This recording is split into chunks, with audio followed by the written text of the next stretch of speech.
Antes de mergulharmos nos mecanismos de como as células se dividem, acho que pode ser útil falarmos um pouco sobre o vocabulário relacionado ao DNA. Há um monte de palavras e algumas delas soam de forma semelhante a outras, podendo ser bem confusas. Para começar, eu gostaria de falar sobre como o DNA gera outro DNA, fazendo cópias dele mesmo, ou como ele essencialmente faz proteínas. Falaremos sobre isso nesse vídeo sobre DNA. Digamos que eu tenho eu vou desenhar uma pequena seção do DNA. Eu tenho um A, um G, um T... Digamos que eu tenha 2 T's e 2 C's. Apenas uma pequena seção, e continua indo. E é claro, ele é uma dupla hélice, ele possui suas bases correspondentes. Deixa eu fazer isso dessa cor. A é complementar a T, G a C, ele forma pontes de hidrogênio com C, T com A, T com A, C com G e C com G. E claro, continuando nessa direção. Então, existe um par de processos diferentes que este DNA tem que fazer. Um é quando você está lidando com as células do corpo e outro quando precisa produzir mais cópias das suas células da pele. Seu DNA tem que copiar a si mesmo e esse processo é chamado de replicação. Você está replicando o DNA. Então, deixa eu representar a replicação. Como esse DNA pode copiar a si próprio? Essa é uma das coisas belas sobre como o DNA está estruturado. Replicação. Eu estou fazendo uma simplificação grosseira, mas a ideia é que essas duas fitas se separem, e isso não acontece por conta própria. Isso é facilitado por uma gama de proteínas e enzimas, mas eu vou falar sobre os detalhes da microbiologia em um outro vídeo. Então, essas fitas, elas se separam uma da outra. Deixa eu colocar isso aqui. Elas se separam uma da outra. Vou pegar outro trecho de DNA. Muito grande. Esse trecho é mais ou menos assim. As fitas se separam e, uma vez que elas estão separadas uma da outra, o que pode acontecer? Deixa eu apagar algumas dessas coisas aqui. Apagando essas coisas assim. Temos essa dupla hélice, elas estão conectadas, são unidas por pares de bases. Agora, elas se separam uma da outra. Uma vez separadas, o que cada uma delas faz? Elas se tornam molde uma para a outra. Se essa fita está ali sozinha, uma base timina pode aparecer e se juntar ali. E assim, esses nucleotídeos começarão a se alinhar. Você tem uma timina, uma citosina e depois uma adenina, adenina, guanina, guanina. E isso vai continuar acontecendo. E então, nessa outra parte, essa outra fita verde, que foi primeiramente presa a essa fita azul, a mesma coisa vai acontecer. Você tem uma adenina, uma guanina, timina, timina, citosina, citosina. E o que vai acontecer? Pela separação e posterior junção das bases complementares, nós duplicamos essa molécula, certo? Vamos falar da microbiologia disso no futuro, mas isso é apenas para passar a ideia. Esse é o modo como o DNA faz cópias de si mesmo, especialmente quando falamos sobre mitose e meiose. Eu posso dizer, esta é a etapa onde a replicação ocorreu. Agora, a outra coisa que você vai ouvir muito, e eu falei disso no vídeo do DNA, é sobre a transcrição. No vídeo sobre DNA, eu não foquei muito em como ele se duplica, mas uma das coisas belas sobre a estrutura dessa dupla hélice é a facilidade com a qual é capaz de duplicar a si própria. Você apenas separa as duas fitas, as duas hélices, e então elas essencialmente tornam-se molde uma da outra, e assim você tem a duplicação. Agora, é preciso que ocorra a transcrição para que esse DNA, eventualmente, produza proteínas. Porém, a transcrição é a etapa intermediária. É a etapa onde você vai de DNA para RNAM. Esse RNAM deixa o núcleo da célula e vai para os ribossomos no citoplasma. Vamos falar sobre isso mais adiante. Portanto, podemos fazer a mesma coisa. Então, essa fita dupla, mais uma vez, durante a transcrição, vai se separar. Será uma separação aqui e depois outra separação bem aqui. Na verdade, talvez faça mais sentido fazer apenas metade disso, então deixa eu apagar isso aqui. Digamos que transcreveremos apenas o lado verde. Bem aqui. Tá legal? Deixa eu apagar todas essas coisas aqui. Opa, cor errada. Deixa eu apagar essas coisas aqui. Agora, ao invés de termos nucleotídeos de ácido desoxirribonucleico pareados, com essa fita de DNA, teremos ácido ribonucleico, ou RNA pareado com esta. Eu vou fazer o RNA usando a cor rosa. Então, o RNA vai se parear com ela. A timina, na fita de DNA, vai parear com a adenina, guanina. Agora, quando nós falarmos de RNA, ao invés de timina, nós temos uracila. Uracila, citosina, e isso continua assim. Este é o RNAM. Agora, eles se separam. Esse RNAM se separa e este deixa o núcleo. Este deixa o núcleo e então você vai ter aqui a tradução. Tradução. Isso é ir de RNAM até, você lembra do vídeo do DNA, o pequeno RNAT.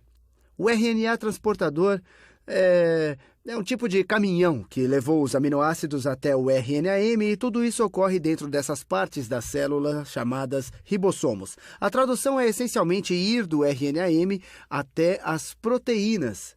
E nós vimos como isso aconteceu, certo? Você tem essa fita molde. Vamos fazer uma cópia aqui. Na verdade, deixa eu copiar tudo. Esse RNAM se separa, sai do núcleo, e então temos esses pequenos caminhões de RNAT que essencialmente levam eles. Talvez tenhamos algum RNAT, vejamos, adenina, guanina e guanina, este é RNAT. Isto é um códon. Um códon possui 3 pares de bases e ligados a ele temos algum aminoácido. Em seguida temos um outro RNAT chegando. Digamos que seja uma uracila, citosina, adenina e ligado a ele temos um aminoácido diferente. Esses aminoácidos se ligam uns aos outros, formando esta longa cadeia de aminoácidos, que é uma proteína, e as proteínas formam essas estruturas estranhas e complicadas, só para ter certeza de que você entendeu. Se nós começarmos com DNA e formos essencialmente fazendo cópias do DNA, isto é replicação.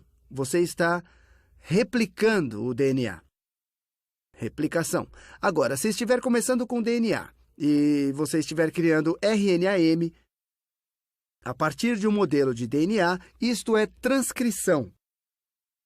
Transcrição. Você está transcrevendo a informação de uma forma para outra. Transcrição. O RNAM deixa o núcleo da célula. Deixa eu desenhar uma célula apenas para chegar ao início. Nós faremos a estrutura de uma célula mais adiante. Tá legal? Se esta for célula inteira, o núcleo está no centro. E é aí que todo o DNA está e toda a replicação e transcrição ocorre aqui. Em seguida, o RNAM deixa o núcleo da célula e dentro dos ribossomos, sobre os quais vamos falar mais adiante, temos a tradução ocorrendo e as proteínas sendo formadas. Então, de RNAM a proteína é tradução. Estamos traduzindo a partir do código genético para o código de proteína. Isto é a tradução. Tradução. Esses são os termos corretos que eu quero que compreendam para garantir que estarão usando os termos certos quando falarem sobre os diferentes processos. Agora, a outra parte do vocabulário do DNA, que quando eu aprendi pela primeira vez achei tremendamente confusa, é a palavra cromossomo. Eu vou escrever aqui porque você já pode ver o quão confusas elas são. Cromossomo, cromatina e cromátide. Nós já falamos sobre cromossomo. Você pode ter o DNA, pode ter uma fita de DNA, que é uma dupla hélice. Essa fita, se fizermos uma aproximação, possui 2 hélices diferentes e, é claro, elas possuem seus pares de bases unidas ali. Eu só vou desenhar alguns pares de bases juntos desse jeito. E eu quero ser claro ao desenhar essa linha verde aqui, na verdade eu desenho uma dupla hélice. Agora, essa dupla hélice possui envolvida ao seu redor proteínas que são chamadas histonas. Então, digamos que ela seja envolvida, como aqui, e ela se envolva assim e se envolva de novo, e de novo assim, você tenha essas coisas chamadas histonas, as quais são estas proteínas.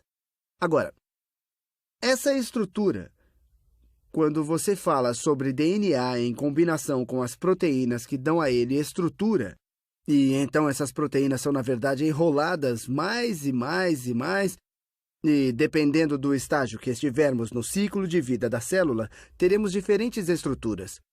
Mas quando você fala sobre o ácido nucleico, que é o DNA, e você combina este com as proteínas, você está falando sobre a cromatina. Cromatina. Você pode ver as histonas como proteínas estruturais que dão ao DNA o seu formato. E a ideia cromatina foi primeiro utilizada porque quando as pessoas olham para uma célula, percebem que eu desenhei esses núcleos celulares bem definidos. Eu vou usar essa palavra. Então, digamos que este seja o núcleo da célula. Eu tenho desenhado estruturas bem definidas aqui. Esse é um, e assim esse pode ser outro. Talvez esse seja menor, e então esse tem seu cromossomo homólogo. Logo, eu tenho desenhado esses cromossomos, tá? E cada um desses cromossomos que eu fiz no último vídeo eram essencialmente essas longas estruturas de DNA. Longas cadeias de DNA enroladas fortemente umas nas outras. Então, quando eu os desenhei assim, se nós olharmos de perto, veremos uma fita. E ela está realmente enrolada em torno dela mesma dessa forma. Esse é o seu cromossomo homólogo. Lembre, no vídeo da variabilidade eu falei sobre os cromossomos homólogos que essencialmente codificam para os mesmos genes, mas possuem uma versão diferente. O azul veio do pai, o vermelho veio da mãe, mas eles codificam para essencialmente os mesmos genes. Então, quando nós conversamos sobre esta cadeia, digamos que esta cadeia de DNA, nessa estrutura que eu herdei do meu pai, nós nos referimos a ela como cromossomo. Cromossomo. Mas se nós nos referimos de forma geral, e eu quero ser claro aqui, o DNA toma esta forma em certos estágios da sua vida quando ele está, na verdade, sem se replicar. Não quando ele está se replicando. Antes da célula poder se dividir, o DNA toma esse formato bem definido. Na maior parte da vida da célula, quando o DNA está fazendo o seu trabalho, criando proteínas, ou proteínas estão sendo transcritas e traduzidas a partir dele, o DNA não está todo empacotado dessa forma. Se ele estivesse assim, seria muito difícil para a replicação e para a maquinaria de transcrição acessar o DNA e fazer as proteínas e tudo mais. Normalmente o DNA, eu vou desenhar o mesmo núcleo. Normalmente, você nem mesmo pode vê-lo com um microscópio de luz normal. Ele é tão fino que a fita de DNA fica completamente difusa ao redor da célula. Eu estou desenhando ele aqui, então você pode tentar... Talvez o outro seja assim, tá? Assim, você tem essa fita menor que é assim. Dessa forma, você nem mesmo consegue vê-la. Ele não está em sua estrutura bem definida. Assim é como ele normalmente é. E eles têm outra fita curta que é assim. Você apenas veria um tipo de grande bagunça de uma combinação entre DNA e proteínas, e isso é o que as pessoas se referem como cromatina. Cromatina. Portanto, as palavras podem ser bem ambíguas e muito confusas. O termo geralmente usado quando falamos sobre uma cadeia de DNA bem delineada nesse tipo de estrutura bem definida é cromossomo. Cromatina também pode se referir a um tipo de estrutura do cromossomo, a combinação do DNA e das proteínas que lhe dão a estrutura, ou esse pode se referir a toda essa bagunça de múltiplos cromossomos, dos quais você tem todo esse DNA de múltiplos cromossomos e todas as proteínas misturadas juntas. Portanto, eu só quero deixar isso bem claro. Agora, a próxima palavra é o que é essa tal de cromátide? O que é essa coisa de cromátides? Realmente, apenas no caso de não ter feito, não consegui lembrar se eu defini o que são cromátides. Essas proteínas que dão estrutura para a cromatina, ou que fizeram a cromatina, ou que dão estrutura ao cromossomo, são chamadas histonas. E existem múltiplos tipos que dão estrutura em diferentes níveis, e vamos ver isso em mais detalhes. O que é uma cromátide? Quando o DNA se replica, então digamos que esse foi o meu DNA antes, tá legal? Quando este está em seu estado normal, eu tenho uma cópia do meu pai e uma cópia da minha mãe. Agora, vamos dizer que ele se replica. A minha cópia do meu pai, primeiramente, é assim. Uma grande fita de DNA. ela cria outra cópia dela mesma que é idêntica. Se a maquinaria funciona direito, então aquele pedaço idêntico vai se parecer com isso, tá? E elas estão inicialmente ligadas uma à outra. Elas estão ligadas uma à outra em um ponto chamado de centrômero. Centrômero. Agora, mesmo que eu tenha duas fitas aqui, elas estão agora ligadas. Quando eu tenho essas duas fitas que contêm o exato ponto de união, tenho essa fita de um lado e essa desse lado. Não, eu vou desenhar isso de uma forma diferente. Eu posso desenhá-las de múltiplas maneiras. Posso dizer que tem uma fita aqui e tenho outra fita ali. Agora eu tenho duas cópias. Elas estão codificando exatamente o mesmo DNA. Elas são idênticas. Eu continuo chamando isso de cromossomo. Cromossomo. Toda essa coisa continua sendo chamada de cromossomo, mas agora cada cópia individual é chamada cromátide. Logo, essa é uma cromátide e essa é outra cromátide. Às vezes elas serão chamadas de cromátides irmãs. Talvez deve-se chamá-las de cromátides gêmeas porque elas possuem a mesma informação genética.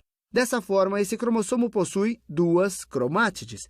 Agora, antes que a replicação ocorra, ou o DNA duplicado por ele mesmo, podemos dizer que este cromossomo bem aqui, este cromossomo, como um pai, possui uma cromátide. Você pode chamá-la de cromátide, embora essa tenda a não ser a convenção. As pessoas começam a falar sobre cromátides, uma vez que você possui duas em cada cromossomo. E aprenderemos na mitose e meiose que estas duas cromátides se separam, e uma vez que elas se separam, essa mesma fita de DNA que você uma vez chamou de cromátide, você agora vai chamá-las individualmente de cromossomos. Então, este é um deles, e então você tem outro que pode ser separado nessa direção.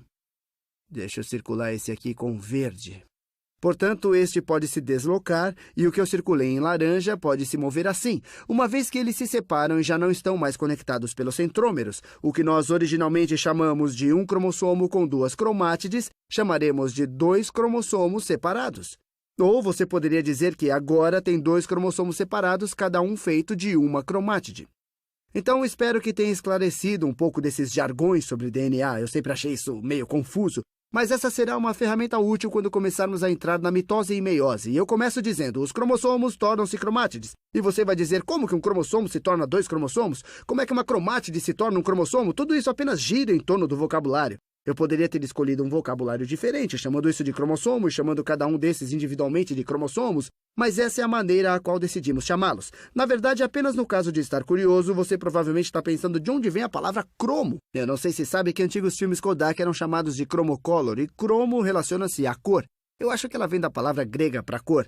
Tenho essa palavra porque quando as pessoas, antes de começarem a olhar o núcleo de uma célula, eles aplicavam corante, e essas coisas que nós chamamos de cromossomo retêm o corante. Assim, podemos vê-los bem com um microscópio óptico.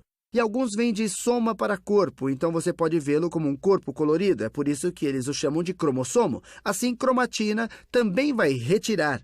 Eu não vou entrar nisso tudo agora, mas espero que isso tenha esclarecido um pouco esse debate de cromátide, cromossomo, cromatina, e nós estamos bem equipados agora para estudar mitose e meiose.